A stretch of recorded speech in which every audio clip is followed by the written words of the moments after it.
c'est toujours un bonheur conçu presque à l'extérieur qu'il faut obtenir pour être heureux.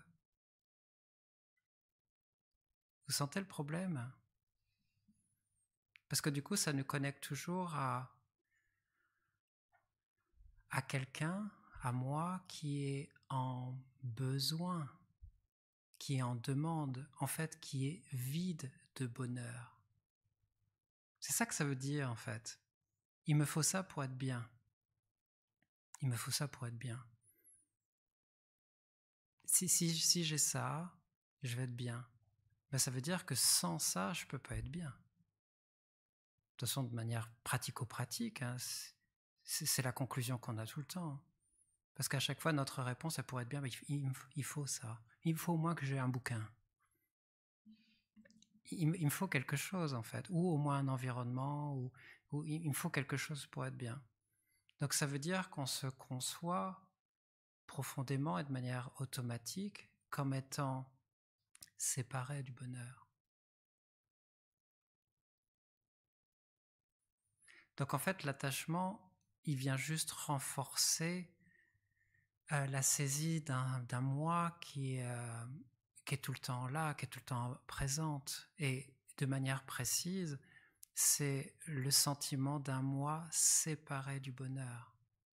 Donc c'est subtil, hein, je suis d'accord. Il faut du temps pour commencer à l'identifier.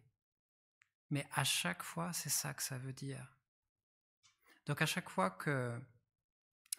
C'est là où on se dit, bah, alors il est où le problème? Juste considérer que le chocolat, c'est du bonheur. Bon, c'est pas grave le chocolat, mais il y a plein d'autres choses. Hein. Mais il est où le problème? Il est où le problème? Bah, si on y va la tête baissée, sans réfléchir, à chaque fois en me disant, bah, le bonheur, il est là, donc si je prends du bonheur en barre, je vais être mieux. Ça renforce toujours une vue que le bonheur, il n'est pas trouvable là. Le bonheur, il est à rassembler et à amener là.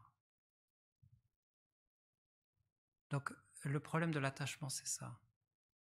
Principalement, le problème de l'attachement, c'est ça. Et c'est pour ça qu'on dit que c'est un désir perturbé, c'est un désir incontrôlé, parce que c'est un désir qui est illusoire en plus. Et ça, on le sait tous, nous.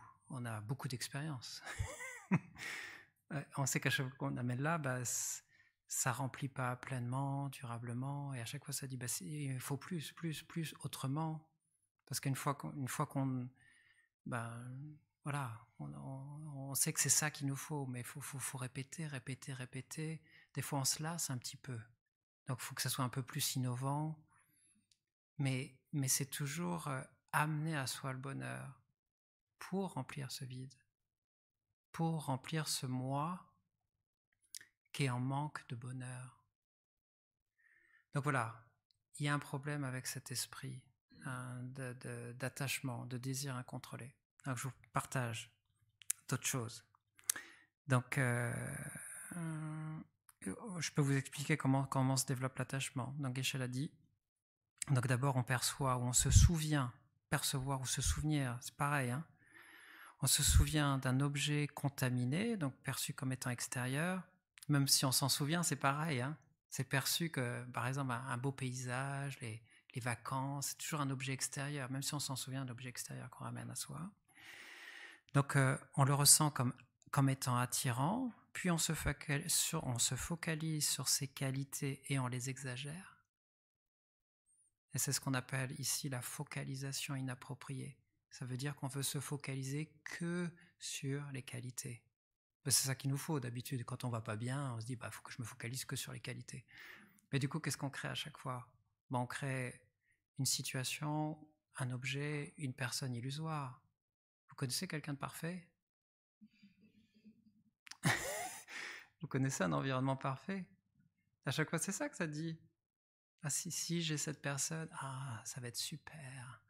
Puis on veut pas, de toute façon. Et consciemment, on ne veut pas entendre parler de ce qui ne va pas. Même quand on, je ne sais pas si vous avez eu ça comme expérience, moi j'ai eu ça comme expérience, on ramène voilà, à nos amis notre nouveau partenaire. Et puis on est là, tu vas voir, elle est super. Ou il est super. Et puis il y a les amis qui sont là. Gentiment, hein, parce qu'ils veulent pas trop nous confronter, parce qu'on s'est tellement emballé qu'on est là, ils veulent pas trop nous blesser. Mais t'es sûr? T'es sûr? T'as bien vérifié? Mais oui, c'est super. En fait, on veut pas entendre parler. Donc bien sûr, on fait ça avec les gens, parce qu'il y a beaucoup d'attachement, en fait. Il y a beaucoup de ce sentiment d'être vide et besoin d'être comblé. On est même presque formaté à ça. J'entends plus trop. Bon, j'ai un ami qui est un peu vieille école, donc il le dit, mais il parle de sa compagne comme sa moitié. Bon, on l'entend plus trop aujourd'hui. Mais quelque part, il y a beaucoup cette notion-là. Moi, je suis pas entier, en fait. Pour être vraiment bien, il faut que je sois avec quelqu'un, sinon je peux pas être vraiment bien. Donc on était conçus comme ça. notre propre existence naît de ce concept-là. Hein. Donc c'est vrai que c'est pas évident. Puis voilà, on grandit avec ce formatage. Donc forcément, on l'a quelque part en nous, en fait, ce formatage. Bon bref, donc il y a plein d'idées comme ça qui circulent, qui sont pas toujours très bonnes, mais qu'on adopte et qu'on croit fermement. Donc du coup, c'est important de prendre conscience que si on ne se focalise que sur les qualités, forcément, on crée quelque chose, une situation, une personne, un objet qui est en dehors de la réalité. C'est en dehors de ce qui existe, en fait. Et donc, du coup, comme on crée quelque chose d'extraordinaire par cette focalisation voilà, un peu biaisée, on crée un objet profondément désirable. Si on était plus équilibré, on ne se jetterait pas comme ça dans les bras. Moi, je l'ai fait. Hein. Et des fois, des personnes qui ne nous conviennent pas, et à un certain degré, on le sait, en fait. Et on fera attention à ce qu'on mange. Quand on voit les gros problèmes de la société aujourd'hui, c'est juste, on se jette, en fait, sur la nourriture. On ne cherche pas à se calmer par nous-mêmes, on cherche à se calmer en remplissant, en fait, ce vide.